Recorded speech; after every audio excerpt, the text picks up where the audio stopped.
Hello everyone. आज के इस जावास्क्रिप्ट के लेक्चर में हम देखेंगे एक बहुत इंपॉर्टेंट कॉन्सेप्ट जावास्क्रिप्ट का। वो है डीबाउंसिंग, जो फ्रीक्वेंटली इंटरव्यूज़ में पूछा जाता है। तो चलो स्टार्ट करते हैं। तो डीबाउंसिंग देखने के लिए बेसिकली मैंने एक वेब पेज बना रखा है। वेब पेज में एक सर्च बार बना रखा है। थोड़ा सा वेब पेज दिख नहीं रहा है, इसको मैं वाइट कर देता हूँ बैकग्राउंड को। ठीक है, अब आपको दिख रहा होगा डीबाउंस सर्च।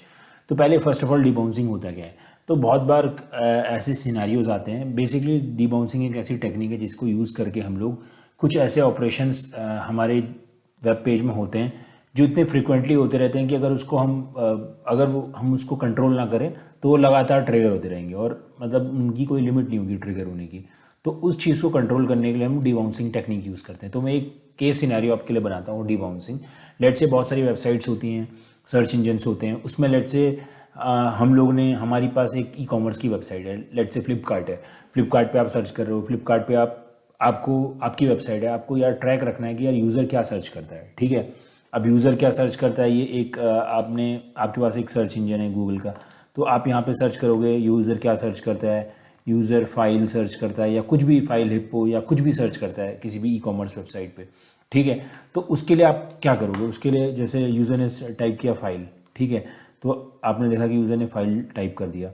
ठीक है, लेकिन अब होता ये है कि हम लोग एक इवेंट लगाते हैं ये देखने के लिए कि यूज़र टाइप क्या कर रहा है। ठीक है, लेकिन अब होता ये है कि हम किस चीज़ की कंडीशन लगाएं। अगर हम लगाएंगे कि यूज़र टाइप कर रहे और रिकॉर्ड कर लो उसको, तो एफ पे भी रिकॉर्ड कर लेगा, एल पे भी रिकॉर्ड कर लेगा, आई पे भी रिकॉर्ड कर लेगा, पी पे भी रिकॉर्ड कर लेगा, ई पे भी रिकॉर्ड कर लेगा, जो भी वो टाइप करेगा रिकॉर्ड कर लेगा। तो ऐसा ना हो, मतलब वो जो भी हम लोग कैप्चर कर रहे हैं यूज़र क्या लिखना चाह रहा है, तो वो उसने लिखना तो कंप्लीट किया नहीं, वो लिखता जा रहा है। तो बेसिकली वो हर एक सेकंड पे या जितनी भी इसकी फ्रीक्वेंसी वो लगातार वो इवेंट ट्रिगर होता रहेगा, क्योंकि हमको लॉग्स चाहिए कि यूज़र सर्च क्या करता है। तो इस टाइप के ऑपरेशंस को परफॉर्म करते टाइम पे हम लोग एक ऐसा लिमिट और एक टाइमर सेट कर देते हैं कि यार जब भी वो यूज़र कुछ सर्च करे, यहाँ पे लेट से वो फाइल सर्च करता है, तो ये नहीं कि लगातार उसको हम लोग लॉग करते रहें या कैप्चर करते रहें कि क्या सर्च कर रहा है। वो कुछ सेकंड बाद ही ट्रिगर हो इवेंट। लेट से उसने फाइल लिखने में उसको 1 सेकंड का टाइम लगा, तो 1 सेकंड के बाद वो ट्रिगर होगा। ठीक है, तो 1 सेकंड में क्या उसने लिखा, फाइल लिखा, रिकॉर्ड हो जाएगा। अब उसने लिख दिया, फॉर एग्जांपल वो यूज़र जो है वो सर्च कर रहा है चिल्ड्रन टॉयज सर्च कर रहा है। तो ठीक है, तो चिल्ड्रन में पहले चिल्ड्रन टाइप हो गया। ठीक है, चिल्ड्रन टाइप होने में 1 सेकंड लगा, ये कैप्चर हो गया। फिर उसने टॉय लिखा, एक और सेकंड लगा, तो दोनों कैप्चर हो गए, चिल्ड्रन टॉय। ठीक है, लेकिन अगर ये अनकंट्रोल्ड इवेंट होता, अगर इसमें ऐसा कोई टाइमर नहीं लगा होता, तो CHILDR यानी पूरा ये ट्रिगर होता रहता, जब तक वो लिखता रहता तब तक इवेंट ट्रिगर होते रहते और इसको लॉक करते रहते। तो इसी के लिए हम लोग यूज़ करते हैं डीबाउंसिंग।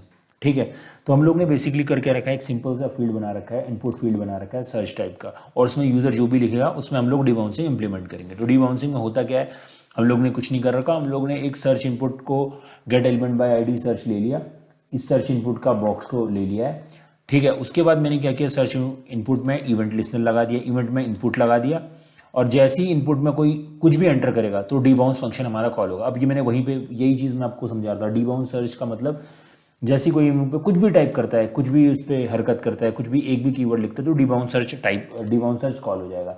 अब डीबाउंस सर्च किसके इक्वल है, वो हमारा कॉल कर रहा है डीबाउंस फंक्शन को। डीबाउंस फंक्शन के अंदर एक फंक्शन है सर्च हैंडलर।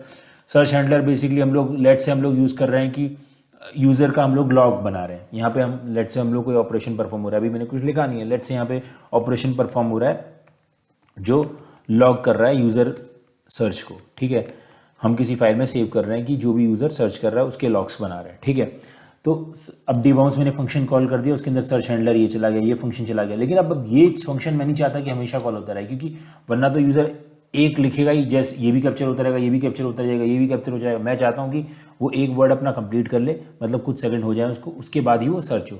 ठीक है, तो मुझे इस टाइप का कुछ फिल्टर इंप्लीमेंट करना है। ठीक है, तो मैंने सर्च हैंडलर, ये मेरा ऑपरेशन परफॉर्म करना है, लेकिन इसी ऑपरेशन को मुझे सर्च हैंडलर वाले को कुछ सेकंड्स के बाद मुझे कॉल करना है। तो मैंने डीबाउंस फंक्शन बनाया, उसके अंदर सर्च हैंडलर अपना फंक्शन पास कर दिया। अब इसका आपको समझ में आ रहा होगा, जो डीबाउंस है ये क्या है, ये फंक्शन को एज अ पैरामीटर ले रहा है। ठीक है, तो फंक्शन को जो एज अ पैरामीटर लेता है। ठीक है, तो इस टाइप के फंक्शंस को आपको पता है कि क्या कहते हैं, इस टाइप के फंक्शंस को हम लोग कहते हैं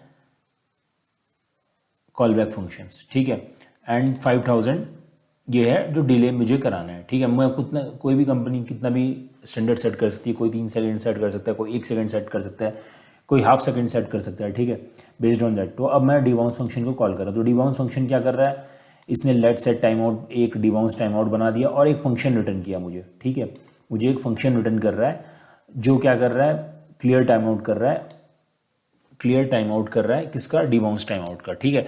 अब डिबाउंस टाइम आउट में क्या है, डिबाउंस टाइम आउट में बेसिकली हम इसी फंक्शन को कॉल कर रहे हैं सेट टाइम आउट की हेल्प से। हम लोग डिबाउंस फंक्शन जो हमारा था यहाँ पे, जो हम लोग ने पास किया था सर्च हैंडलर वाला, इसी को कॉल कर रहे हैं, लेकिन जो भी डिले हमने पास किया उस डिले के बाद कॉल कर रहे हैं। तो ये बेसिकली क्या हो रहा है, ये फंक्शन कॉल हो रहा है 5 सेकंड के डिले के बाद, और उसके बाद ये फंक्शन हमारा कॉल नहीं होना चाहिए। तो उसके लिए हम लोग ने क्लियर टाइम आउट लगा दिया, जिसके बाद हमेशा जो इंटरवल है टाइम को कैप्चर कर ले डिबाउंस टाइम आउट, और उस टाइम आउट को क्लियर टाइम आउट से उस टाइम आउट को क्लियर करते रहे, जिससे वो फंक्शन बार बार ना कॉल हो, ठीक है। ये लगातार ना कॉल हो तो इसका जो टाइमर है उसको कैंसिल करते रहे, इसीलिए क्लियर टाइम आउट लगाया है कि एक बार 5 सेकंड के बाद कॉल हो गया, ठीक है। उसके बाद हम अगेन जब इसमें कुछ इवेंट होगा, यहाँ पे हम लोग आएंगे, यहाँ पे आए तो उसने जो प्रीवियस वाला टाइम आउट था उसको क्लियर कर दिया, ठीक है, क्योंकि प्रीवियस वाला में टाइमर चल रहा होगा तो वो इससे क्लियर टाइम आउट से क्लियर हो गया। उसके बाद यहाँ पे फ्रेश इवेंट ट्रिगर होगा, फ्रेश इवेंट ट्रिगर होगा मतलब दोबारा वो 5 सेकंड वेट करेगा।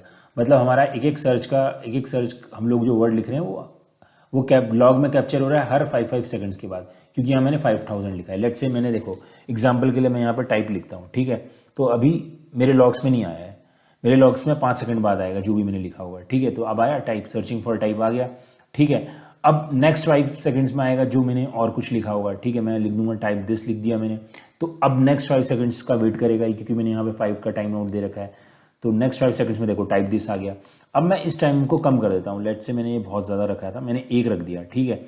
तो अब मैं एक सेकंड बाद जो भी मेरा कैप्चर होगा, द लिखा मैंने, कैप्चर हुआ आ गया। अब मैंने लिख दिया द एंड गेम, ठीक है। तो एक सेकंड बाद जो कैप्चर हुआ, 1 सेकंड बाद कैप्चर हुआ एंड गेम, तो ये आ गया, ठीक है। अगर मैं यहाँ पे कोई टाइमर कम कर देता हूँ, फॉर एग्जांपल मैंने कम कर दिया, हाँ 100 सेकंड रख दिया, तो देख रहे हो आप THE, देखो एक वर्ड कैप्चर हो रहा है। तो यही डिबाउंसिंग हेल्प करता है, क्योंकि अभी इसमें मैंने टाइमर कम रखा है तो इसीलिए फ्रीक्वेंटली हर एक स्ट्रोक को कैप्चर कर ले रहा है, ठीक है। तो इसी स्ट्रोक को लिमिट करने के लिए, इसी ऑपरेशन को लिमिट करने के लिए यहाँ पे हम लोग बाय डिफॉल्ट एक टाइमर सेट कर देते हैं। इसी मैकेनिज्म को हम लोग डिबाउंसिंग कहते हैं, ठीक है। हमने अपना फंक्शन पास किया और एक डिले पास कर दिया, और ये क्लियर टाइम आउट समझ गए होंगे आप क्यों लगाए, क्योंकि जब दोबारा ये फंक्शन कॉल हो, क्योंकि ईच की स्ट्राइक में ये फंक्शन कॉल हो रहा है, तो उसको पता होना चाहिए कि भाई मैं अभी के लिए ये जो नीचे वाला फंक्शन है उसका टाइमर जो पुराना वाला चल रहा होगा उसके हिसाब से मैं इसको क्लियर हो जाएगा तो ये नया फ्रेश चलेगा तो दोबारा ये 5 सेकंड से चलेगा। मतलब जो भी, अगर इसमें 1 सेकंड होगा तो दोबारा 0 से स्टार्ट होगा, यानी पुराना वाला टाइमर क्लोज हो जाएगा, ये दोबारा से स्टार्ट होगा 0-1 से, या जो भी मैंने डिले सेट किया होगा उससे स्टार्ट होगा।